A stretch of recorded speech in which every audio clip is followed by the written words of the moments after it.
네, 안녕하십니까. 안녕하세요. 네, 처음 뵙겠습니다. 원래 첫 강단에 올라오면은 좀 떨리거든요. 저 떨고 있죠. 네, 처음 왔으니까 제 이름부터 소개해 드릴게요. 제가 강의하는 과목은 부동산 세법입니다. 그리고 이름은 초등학교 때 잘 불렀던 이름인데요. 태호야 놀자입니다. 이태호입니다. 그리고 지금 저는 이제 회사 쪽은 이 매가 쪽은 아니고요. 회사는 방문각 쪽입니다. 방문국에서 강의하고 있고요. 그리고 이제 원장님이 좀 불러줘서 이렇게 내려왔습니다. 그리고 제 강의하는 방법을 알려줄게요.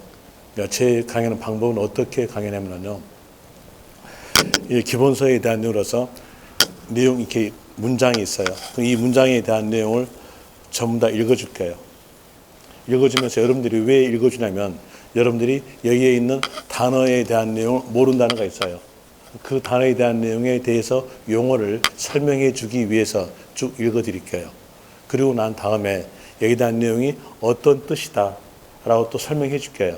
설명해 주고 난 다음에 거기에서 여기에 있는 요 문장 안에서 이 단어가 나오면 이 단어가 있어야 되고 이 단어가 있다면 뒤에서 이 단어가 꼭 있어야 된다. 만약 이 단어가 없다면 틀렸다. 이런 내용으로서 해줄게요. 시험에 대한 내용이 이해만 가지고는 문제를 못 풀어요.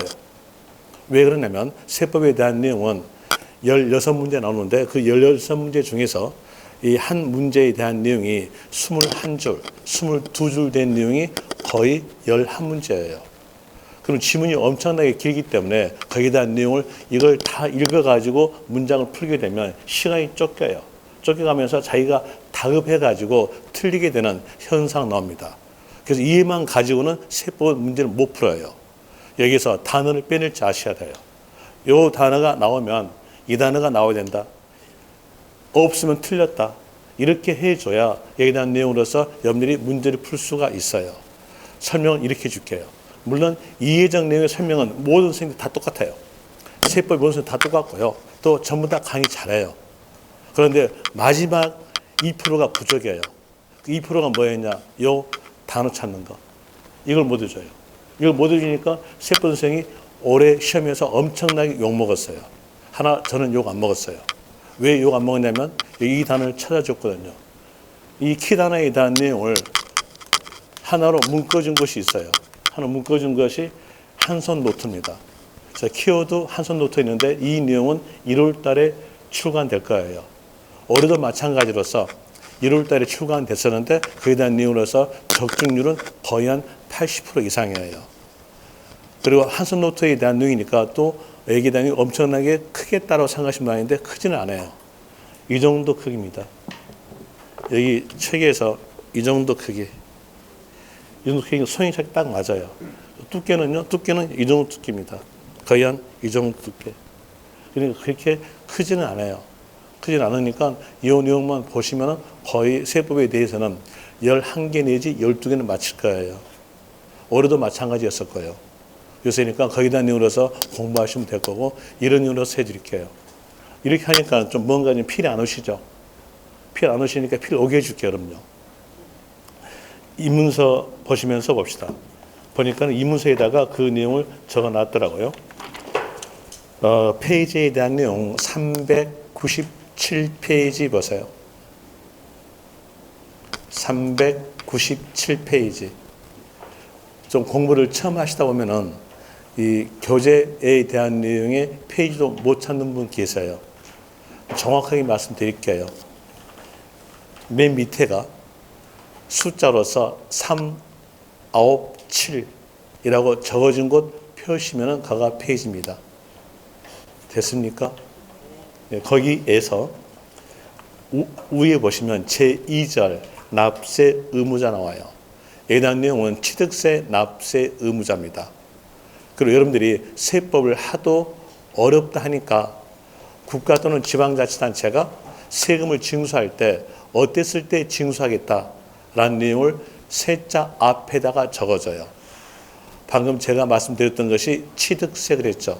그럼 셋째 앞에가 취득에 대한 내용이니까 취득 행위를 갖췄다면 우리 입장으로서는 취득세를 납부한다는 얘기예요. 그리고 그 취득세에 대한 내용은 재산의 증가력을 말합니다. 재산 증가가 이루어진 자에게 대해서 납부할 의무를 부여한다. 라는 내용이 바로 취득세 납세 의무자에 대한 내용인데 거기에 대한 내용으로서 1가로에 대한 내용이 시험에서 올해 시험에서 나왔던 문장이에요.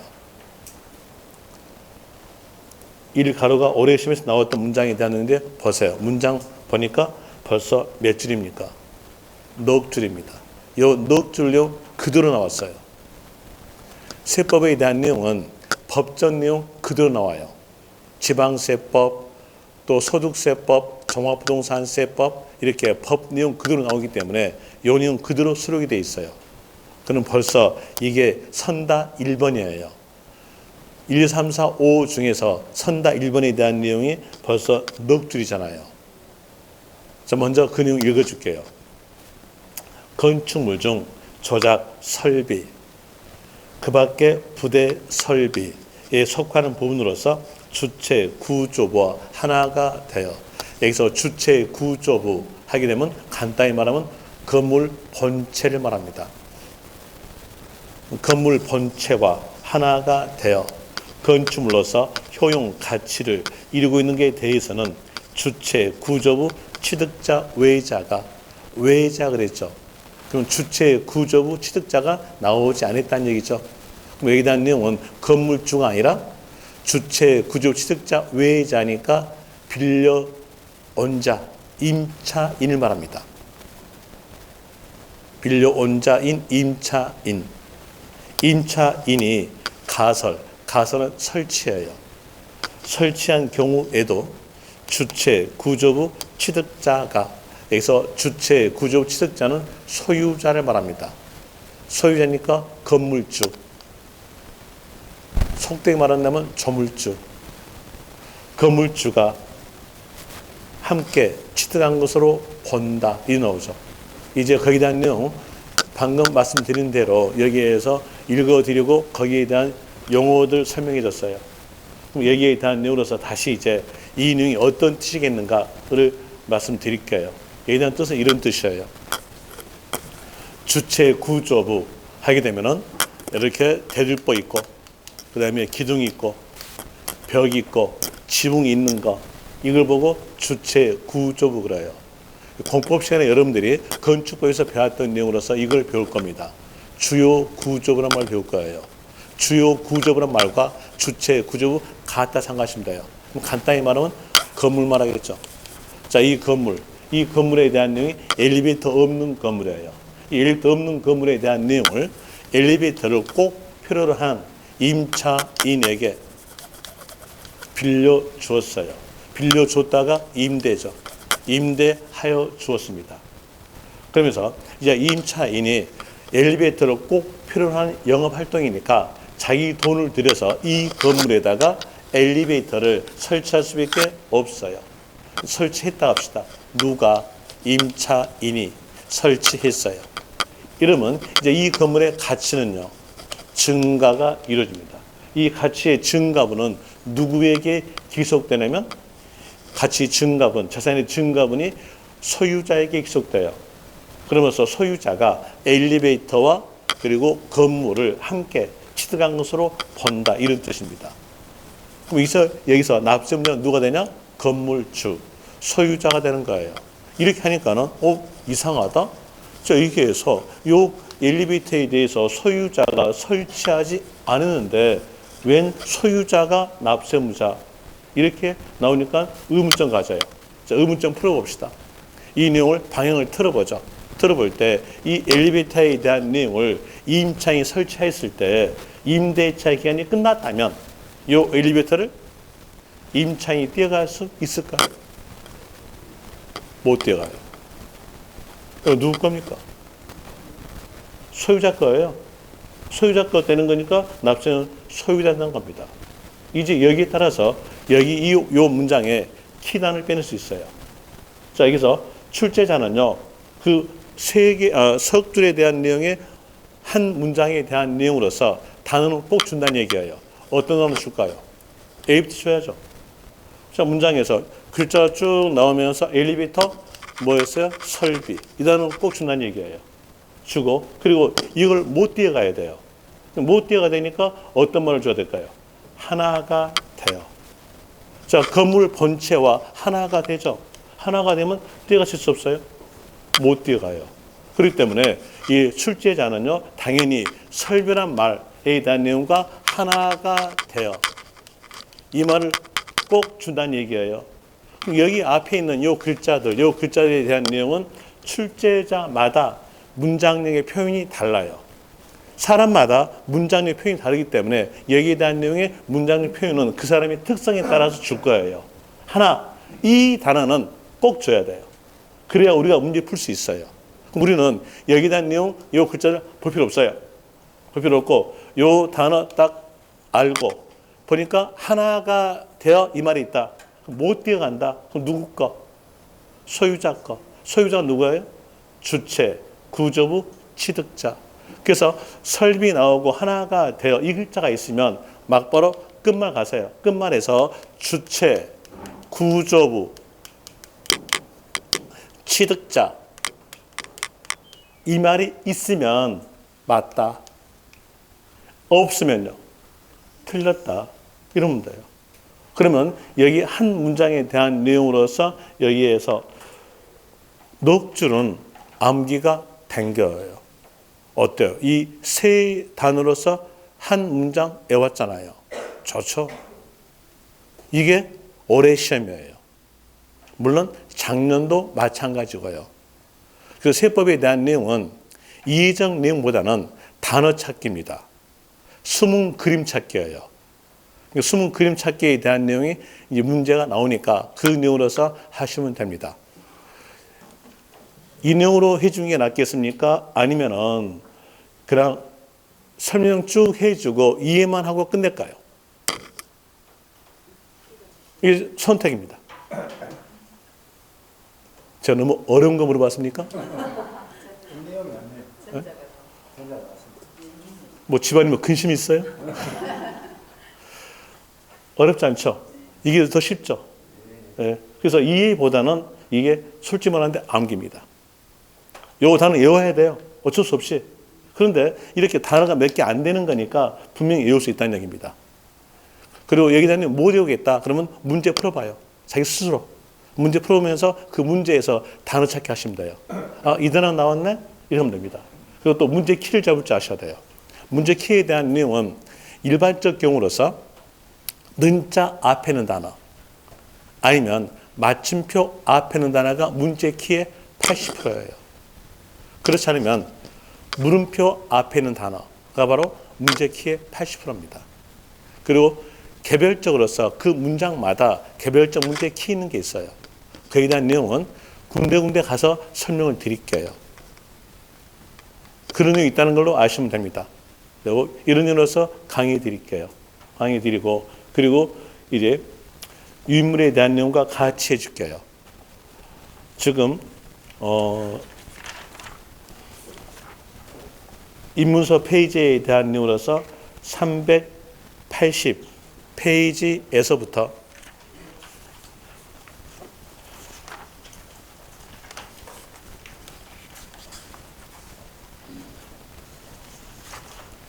(391페이지까지에) 대한 내용으로서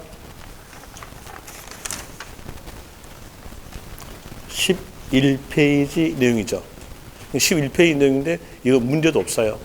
문제도 없고 또 문제 출제 경향도 적어주지 않았고 또 출제 빈도도 적어주지 않았어요. 그래서 출제 경향까지 출제 빈도까지 적어준 것이 바로 유인물이에요. 유인물이고 유인물에는 문제까지 있어요. 아까 방금 말씀드렸잖아요. 문제를 풀면은 요 단어가 자기도 모르게 외워진다고요. 자기도 모르게 외워진다는 얘기는 어떤 뜻이냐면 몸으로 익혔다는 얘기예요. 여러분들 시험장 가시면은 시험장에서 내 머리로 문제 푼다라고 생각하시는 분인데 아니오시답니다. 머리로 문제 풀지 못해요. 왜? 세법은 특히 더 그래요. 2차 과목 볼까요? 2차 과목 보기에 대한 내용을 볼 때 2차 과목에 대한 내용이 맨 첫 시간에 대한 내용의 과목이 중개업법이에요. 중개업법에 대한 내용과 그리고 공법입니다. 이게 첫 시간 과목입니다. 그럼 중개업법 과목에 대한 내용이 여기 조항에 대한 내용이 51개 조항 될 거예요. 중개업 법령 그래요. 및 실무 그러는데 실무에서 10문제, 법령에서 30문제예요. 그래서 합쳐서 여기에서 40문제 나옵니다. 그리고 51개 조항에 단위로서 법령 그랬죠. 법령이니까 법하고 시행령 두 개를 합쳐서 법령 그래요. 두 개 합쳐서 조항이 51개의 조항 가지고 30문장이 나오니까 이건 토시싸움이에요. 세법처럼 단어싸움 아니에요. 이건 토시싸움입니다. 그러다 보니까 여기에서 계속적으로 머리를 많이 쓰고 나와요. 그리고 공법입니다. 공법 과목은 쉬운 과목인데 양이 많아. 건축법, 국토계획 이용에 관한 법률, 국계법, 도정법 이렇게 해가지고 법이 많다 보니까 여기 나누기 어렵죠. 어려우면 여기서 이제 머리 쓰고 또 문제를 풀어. 그리고 이제 그 두 번째에 대한 내용의 과목이 2교시에 대한 내용인데 여기서 이제 이 과목의 문제를 풀다 보니까 머리가 다 빠졌어. 머리 없어. 머리 없고 그리고 이제 2교시에서 쉬면서 이거 볼 때 여기에서 제일 처음에 나온 것이 등기법이에요. 그 다음에가 지적법, 그 다음에가 세법 이렇게 해서 40문제에 대한 내용이 나옵니다. 이랬을 때 여기에서 등기법이 어려워요. 원래 공시법에 대한 내용인데 공시법에 대한 내용이 등기법이 어렵다 보니까 공시법 선생님들이 제일 먼저 강의하는 것이 쉬운 과목인 여기 지적법을 먼저 해요. 지적법은 쉽거든요. 그래서 여기를 먼저 강의합니다. 등기법 어려워요. 어려워서 이제 여기에 대한 내용을 딱 보자마자 또다시 어려우니까 문제 풀면서 머리 이제 쭉 빠져.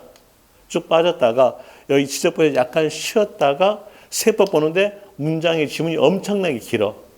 한 문제에 아까 말씀드린 대로 21줄, 22줄이에요. 이러다 보니까 여기에서 머리가 다 빠져.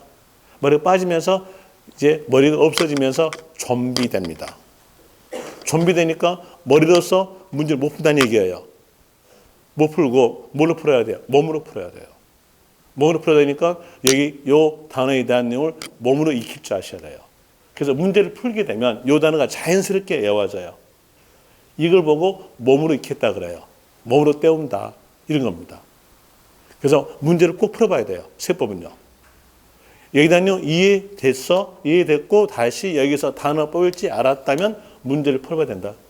문제를 풀어야 여러분들이 그게 몸으로 익히는 겁니다. 그러기 위해서 유인물에다가 문제를 넣어줬어요.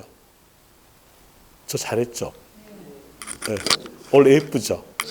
네, 저 원래 예쁩니다. 그래서 유인물에 대한 눌러서 강의 드릴게요. 그리고 또 다시 한손 노트에 대한 내용은 여기다 드릴게요. 1월 달에. 그러니까 여러분들 스스로가 이제 구매하시면 됩니다.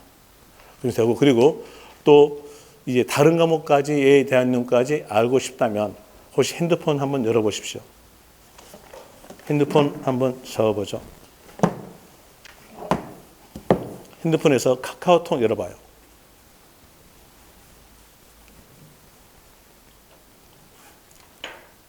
카카오톡 열어봤으면 맨 위에 이름 표시 있죠. 맨 위에 이렇게 풍선해가지고 이런 표시 있죠. 있습니까? 거기 한번 눌러보세요. 눌러보시면 오픈 채팅이라고 보이죠. 오픈 채팅을 누르세요. 누르시고 거기 누르시면은 거기 또 하나 창 바뀌었죠. 창 바뀌었을 때 거기 검색에다가 이걸 치세요. 검색에다가 부동산 세법 이태호 한번 쳐보십시오. 입력시켜 보세요. 네? 뭐라? 채팅방 만들기 나오는데 오픈 채팅 만들기에서 아니, 검색. 검은색에다가 한번 넣어보세요.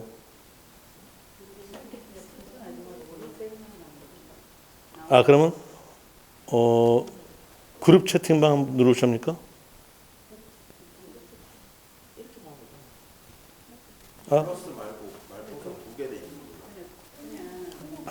그러면 여러분들이 찾아보십시오. 여기 이제 오픈 채팅방에서 그 부동산 세법 이태호 찾았습니까? 찾았으면은 거기 좀 뜨는데 한 650명 정도 있는 방이 있을 겁니다. 650명 방. 그 방에다가 들어가셔서 자기 닉네임으로 들어오시면 돼요. 그러면 여기에다가 한 1월 달부터 매일 공시법, 세법, 물론 요일마다 다르는데 학개론 이런 문제 다 올려줄게요. 올릴 테니까 거기에서 보고 푸시면 됩니다. 그리고 이제 단점이 있어요. 이 단점이 무슨 단점이면 그 인원수가 워낙 많다 보니까 글을 많이 적어요. 글을 많이 적다 보니까 이게 금방 올라가요. 찾기가 힘들어요. 그래서 문제에 대한 내용만 따로 여기는 장점이 어떤 장점이냐면 여기에 계신 분이 650명이죠. 650명 요 분이 어떤 내용의 문제, 민법에 관한 내용의 문제였다. 그러면 거기에 의해서 이렇게 이 방향은 이렇게 될 것이다라고 그룹적으로서 스터디하는 겁니다. 그러면 금방 이해할 수 있어요. 그리고 이 내용이 그러다 보니까 문제가 잘 안 보일 수가 있어요. 그 문제에 대한 내용에 대해서는 잘 안 보이는 것이 단점인데 그 단점을 보완한 것이 여기서 보완합니다. 네이버 밴드 아시죠? 이건 잘 아시더라고요. 네이버 밴드에다가 또 하나 만드는 게 있어요. 여기는 문제만 올라갑니다. 뭐 자기 스스로가 거기에 대해서 뭐 설명한 건 없어요. 문제만 올라갑니다. 여기에 대한 문제 올라가는 것은 네이버 밴드에 대한 내용으로서 공인중개사 세법 공시법 이태호 양진영 이런 밴드 있습니다. 여기 밴드에 가입하시면 돼요. 밴드 가입하시는 아시죠? 밴드 가입하시는 아시죠? 밴드 가입하시면 되고요. 이렇게 하여 주시면 되고 이제 소개는 전부 다 끝났으니까 막바로 시간이 없으니까 진도로 나갈게요. 그리고 이번 코스에 대한 내용으로서 이 진도에 대한 내용의 이론적 내용을 강의하기 위해서 하나 더 여쭤볼게요. 셋 중에서 하나만 답하시면 됩니다. 제가 강의의 방향을 잡기 위해서 여러분들 셋 중에서 하나만 요구하고 있는 겁니다. 첫째, 학문에 관한 내용으로서 강의 드릴까요? 아니면 두 번째, 실무 용도로서 강의해 줄까요? 셋째, 시험 용도만 강의해 줄까요?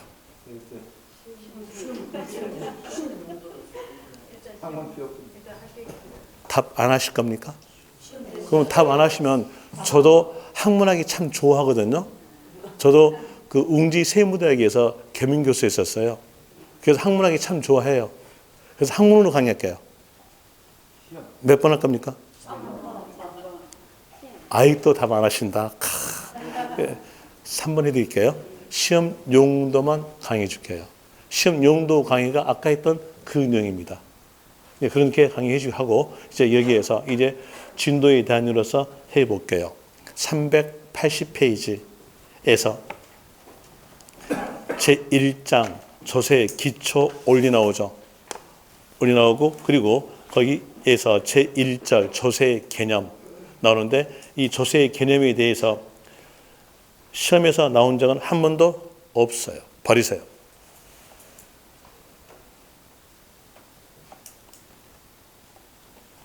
버리면 됩니다. 버리면 되고 버리면 되는데 이 여러분들 처음에 나와가지고 첫 페이지를 딱 펴는데 아니 제1절 조세 개념 여기부터 버려? 이거 너무하지 않는가? 라고 처음 생각하실 분이 계세요. 그래서 간결하게 설명해 줄게요. 조세란 말은 모든 세금들을 보고 총괄해서 조세 그럽니다. 모든 세금들. 모든 세금들에 대한 내용이니까 몇 개가 있냐면 24개로서 구성되어 있어요.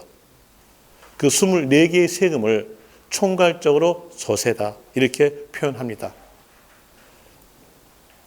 그리고 거기 조세의회에 대한 이유로서 먼저 읽어줄게요. 국가, 지자체가 필요한 일반 경비 및 특정 목적의 경비를 조달하기 위하여 구체적인 반대급부 없이 납세 의무자인 개인 또는 법인으로부터 강제로 거두어들이는 금전적 부담을 말한다. 이렇게 나오게 되는데 여기서 알 건 딱 이거예요. 세금을 누가 징수하겠는가? 이것만 아시면 돼요. 세금 누가 징수할까요? 방금 보니까 거기에서 국가나 지자체가 그랬죠. 자, 여기서 이제 국어 공부 문제 합시다. 국어 공부에 대한 이유로서 이렇게 단어 나오고 또는 나오고요. 또 이렇게 단어 나와요. 안 그러면 여기에서 단어 나오고 그리고 중간점 나오고 단어 나와요.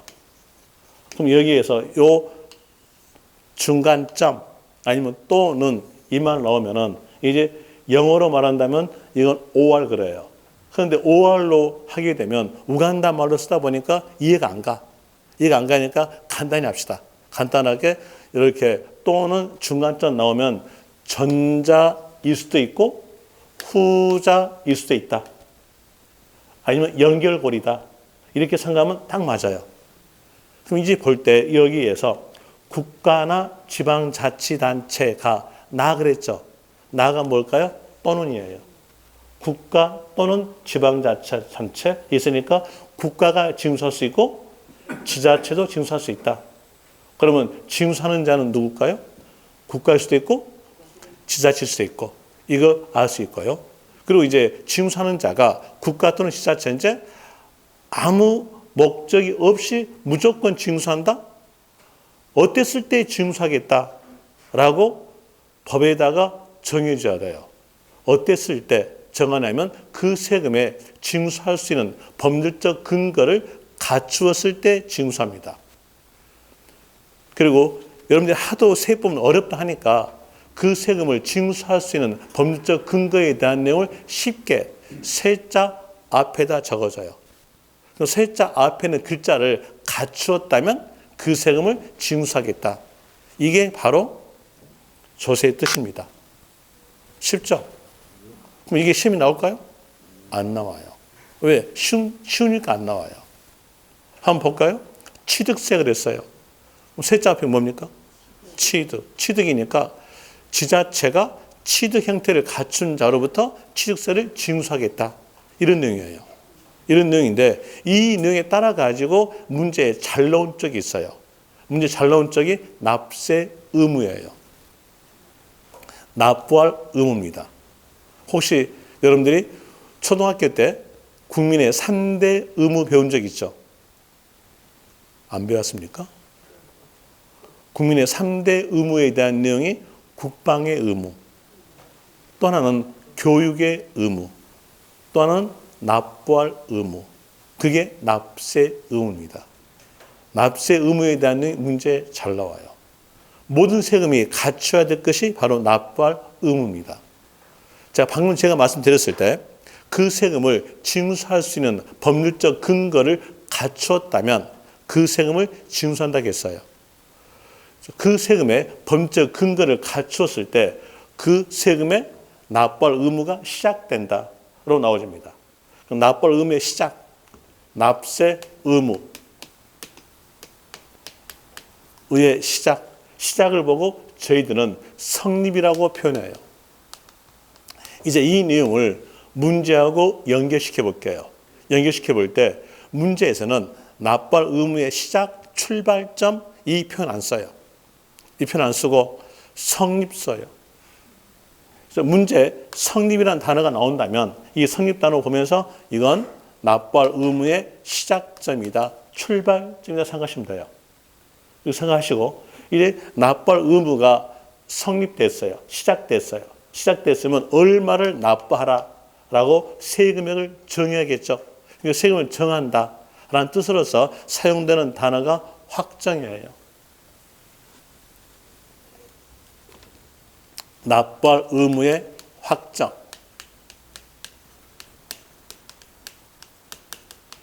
이 확정이란 말은 세의 금액 산정, 세의 금액을 보고 간결하게 세액 그럽니다. 세액의 산정에 대한 내용이 확정이에요. 그리고 여기에 대한 내용은 다시 문제하고 연결시켜 볼 때 문제에서는 세액 산정이란 말은 주어지지 않아요. 주어진 것은 확정이라고 주어져요. 그래서 확정 단어가 있으면 그 확정 단어 보자마자 세금액 산정이다라고 생각하시면 돼요. 세금의 산정에 대한 이유로서 세금은 얼마다라고 알려줘야죠. 알려줌으로써 여기에 대한 이유로서 부가란 말을 써요. 원래 부가란 말은 지방세 기본법에서 용어 해설에 대한 이유로서 이렇게 적어지죠. 세금의 부담을 지우는 것이라고 적어져요. 그런데 그 내용으로 알고 이제 문맥을 맞춰본다면 문맥이 안 맞는 경우가 허다해요. 그래서 그렇게 하지 말고 세금의 부담을 지우는 것인데 세금은 얼마다라고 알려준다라고 생각하세요.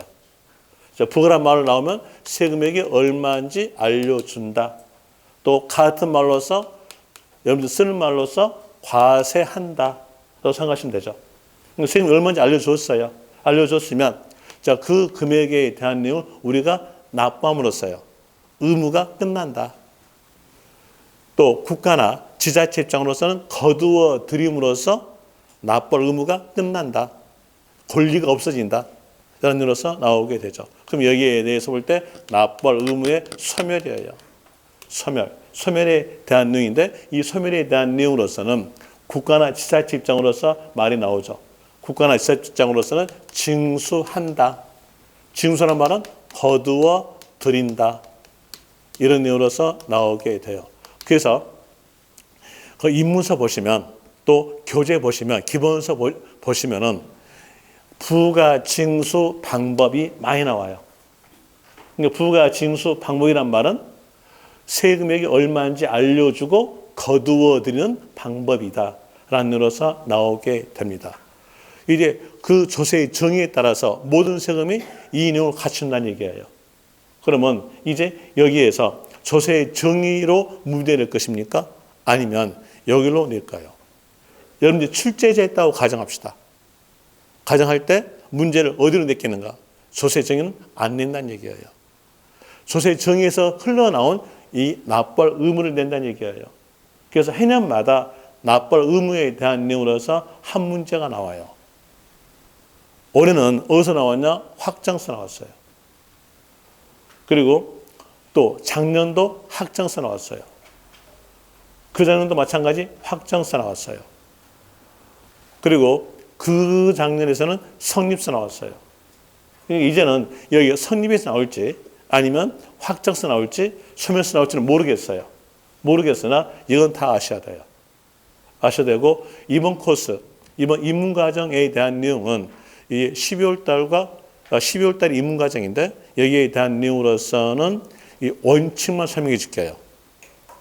예외적 내용은 특수 경우에 대한 내용으로서 몇 개를 빠뜨릴게요. 그 특수 경우까지 설명해 주면은 여러분들 또 어렵다 그러거든. 첫날부터 나 머리 아파 마음은 짜증 나잖아요. 안 나요? 짜증 나지. 솔직히 딱 까놓기 갑시다. 안 납니까? 그런데 새로 오신 분들은 나. 그래서 1월 달에 여기서 이제 다지기 하고 디딤돌 만들어 놓고 원칙으로 디딤돌 만들어 놓고 그리고 1월 달에 예외까지 가면서 거기를 바탕으로 해가지고 같이 갑시다. 그게 낫겠죠? 여기는 원칙만 해줄게요. 어떤 경우는 예의도 하긴 하겠는데 시험을 해줄게요. 문제도 풀어줄게요. 풀어주고 그리고 이제 원칙 문제만 풀고 나머지는 안 풀게요. 어차피 1월 달에 요 인물 똑같이 나가줘요. 나가지고 문제를 더 추가시켜 줄게요. 그럴 테니까 여기에 대한 이유로서 원칙적 내용만 설명해 드리겠습니다. 이번 코스에서는요. 입문 과정에서는 이렇게 해 드릴 것이고 그리고 여기에다 있는 문제 잘 나온 쪽이니까 기억을 하셔야겠죠. 기억하기 위해서 유인물에 보시면 D페이지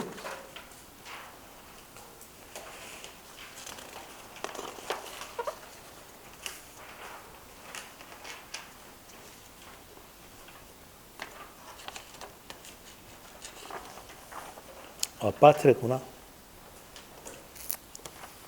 이럴 때 코스 나가줄게요. 그러면 거기에 임문서에다가만 체킹해 줄게요. 임문서에서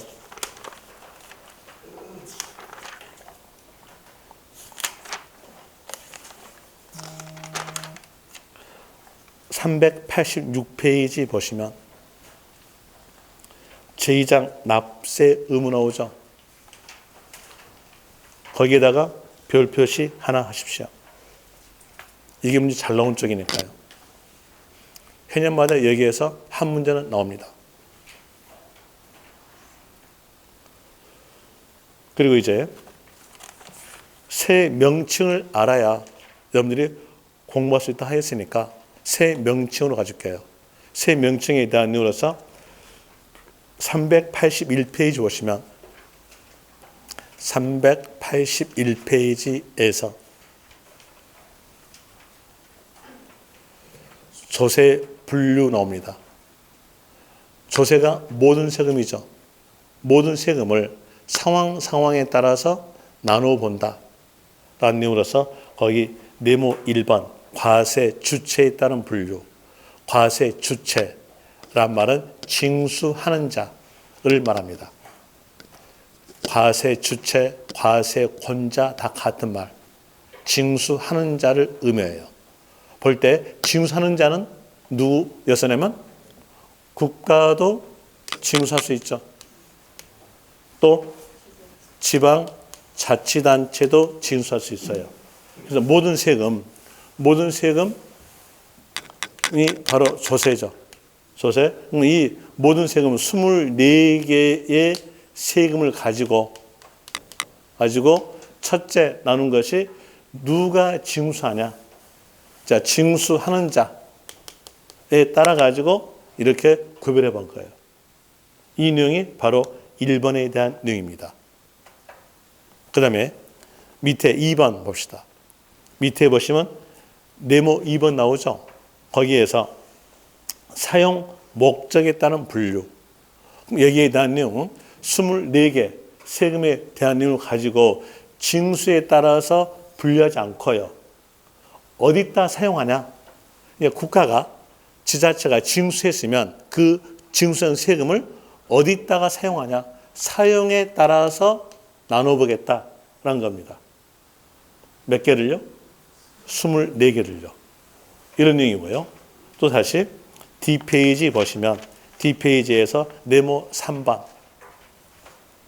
D페이지니까 382페이지에서 네모 3번 조세 정가의 유무에 따른 분류. 정가란 말은 이자를 말합니다. 납부할 자와 그리고 세의 법률적 근거를 갖춘 자가 같다면 직접적으로 징수하니까 그런 세금을 직접세금을 합니다. 그리고 그 세금을 징수할 수 있는 법률적 근거를 갖춘 자와 납부할 자가 다르다. 그러면 그때는 간접세 그래요. 자, 부가가치세에 대한 내용은 간접세입니다. 여러분들이 물건을 사게 되면 거의 물건의 판매가액 안에가 세금 부가치세 10%가 들어있어요. 그럼 여러분들이 세금을 납부했어요. 그런데 누가 내는 거냐? 그러면 판매했던 사람이 내는 겁니다. 그래서 다르다는 얘기죠. 이게 간접세인데 시험에서는 직접세와 간접세 안 나와요. 이 직접세와 간접세에 대한 내용은 초등학생들이 공부하거든요. 우리 수강생 아니잖아요. 그러니까 안 내요. 어떨까요? 버리세요. 그럼 되겠죠. 만약에 이거 중요하다고 하신 분 계시면 그 강의 듣지 마세요. 왜? 범위를 늘릴 거니까요. 범위를 늘린 게 좋습니까? 줄인 게 좋습니까? 제가 너무 어려운 것도 물어봅니까? 줄인 게 낫죠? 줄이니까 이건 버리세요. 버리고 4번 과세 표준에 따른 분류. 내용은 간결하게 설명해 줄게요. 설명해 주는데 시험에서는 나온 적은 없어요. 과세 표준에 대한 내용에 대해서 용어적 내용을 설명해 드리고, 그리고 과세 표준이란 말은 과세는 가액 또는 수량을 말한 것이 과세 표준의 뜻이에요. 어떤 세금은 가액, 돈으로 돼 있고요. 어떤 세금은 수량으로 돼 있어요. 그것만 간단하게 설명해 줄 겁니다. 시험에서 안 나올 겁니다. 시험에 안 나오고, 그 다음에 다시 이 정도 하고, 그리고 설명해 드리는데, 아까 제가 뭐라고 했었냐면, 모든 세금에 대한 내용에 대해서 세자 앞에 적어진 단어, 이 단어가 그 세금을 징수할 수 있는 법률적 근거를 했죠. 이 법률적 근거를 갖추었을 때 그 세금을 징수하는 거예요. 이 법률적 근거를 부동산에 맞춰요. 그러면 부동산 세법이 돼요. 이 법률적 근거에 대한 내용을 부동산에 맞춰봅시다. 세자 앞에는 글자를 한번 맞춰보죠. 자, 부동산을 취득하였다. 하였으면 방금 말씀드린 세자 앞에 취득 갖췄죠. 그러면 적용되는 세금은요? 취득세가 적용이 될 겁니다. 취득세에 적용되고, 그리고 취득하였다면 이 부동산을 소유합니다. 소유란 말은 보유란 말과 같은 말이에요. 그러니까 부동산을 보유하게 되죠. 이랬을 때 적용되는 세금에 대한 내용으로서 재산세가 적용됩니다. 그리고 또 부동산에 대해서 일정 금액 초과 보유했다면 그때 적용되는 세금은 종합부동산세가 적용됩니다.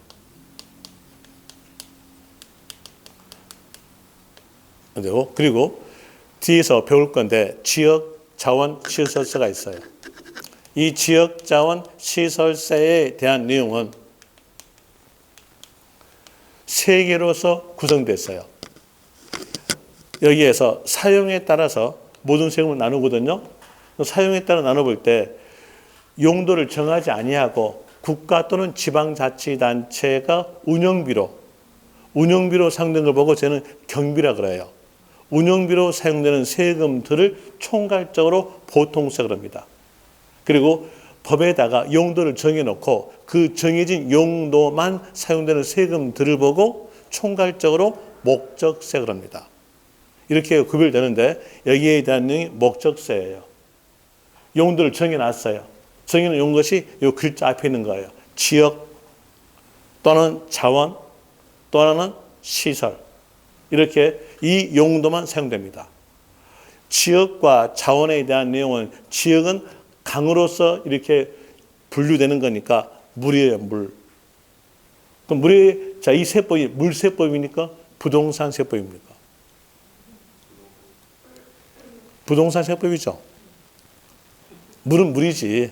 감옥이 하찮은 감옥이니까 물세법이지. 그런데 이건 부동산 세법이니까 이건 시험에서 안 나온다는 얘기예요.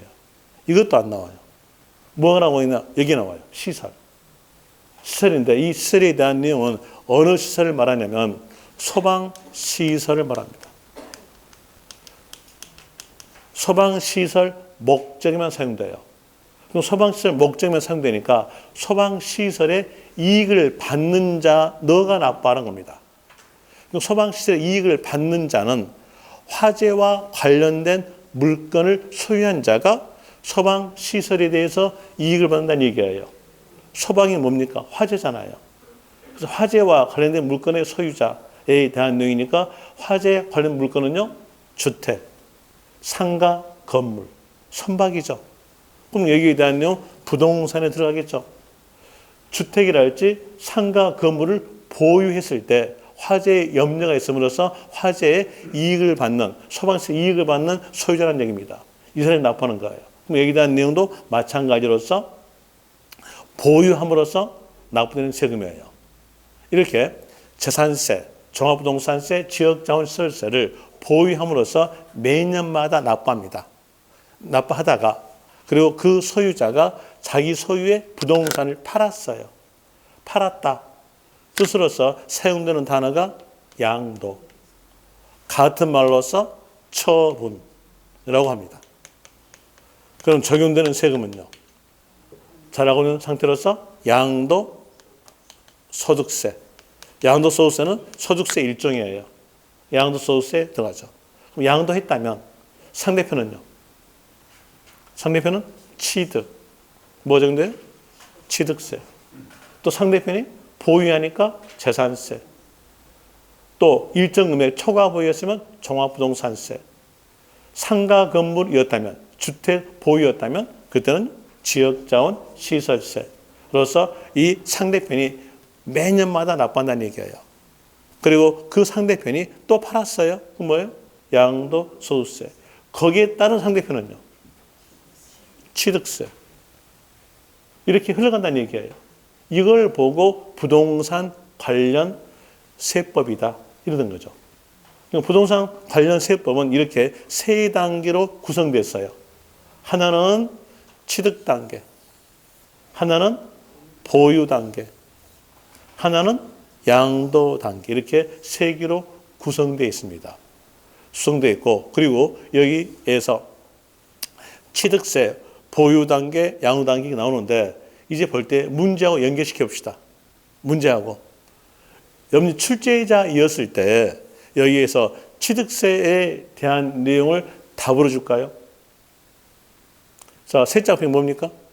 취득 적어졌죠? 그럼 여러분들이 충분히 이건 취득 단계다라고 유추한다는 얘기예요. 그러니까 이건 답으로 안 줘요. 또 양도소득세 세 짝이 뭡니까? 양도. 그러니까 양도 단계다. 처분 단계다. 알 수 있겠죠? 알 수 있으니까 이 내용을 문제는 안 낸다는 얘기예요. 답을 안 줘요. 그럼 답으로 뭘로 주겠는가? 얘기를 줘야죠.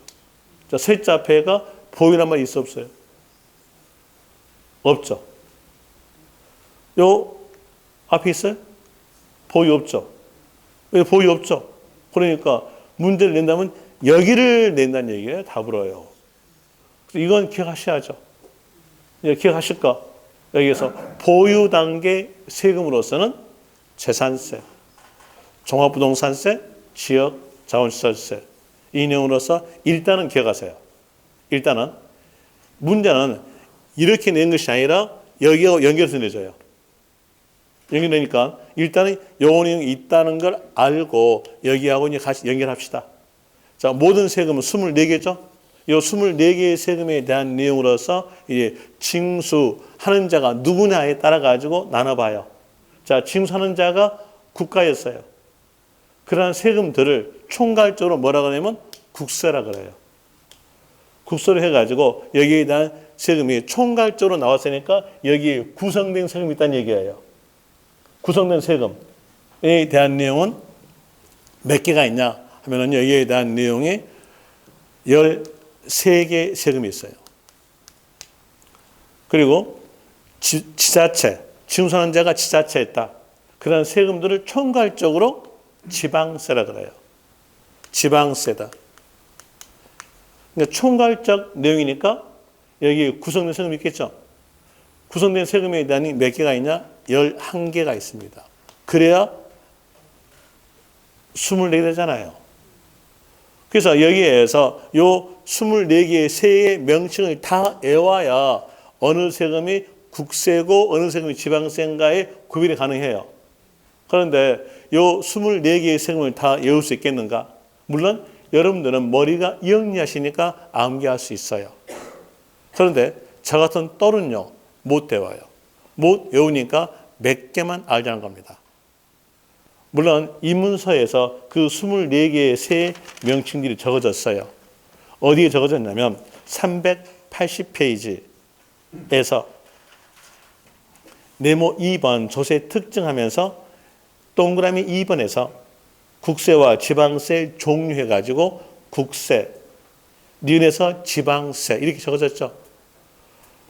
그럼 이 24개의 세금을 전부 다 외워야 된다는 뜻입니다. 여기 힘들죠. 힘드니까 여기다는 몇 개만 외웁시다. 그게 낫겠죠? 몇 개 외우기 위해서 여기 뒤에다가 적어놨어요. 뒤에 보시면 2페이지, 유인물 2페이지 보세요.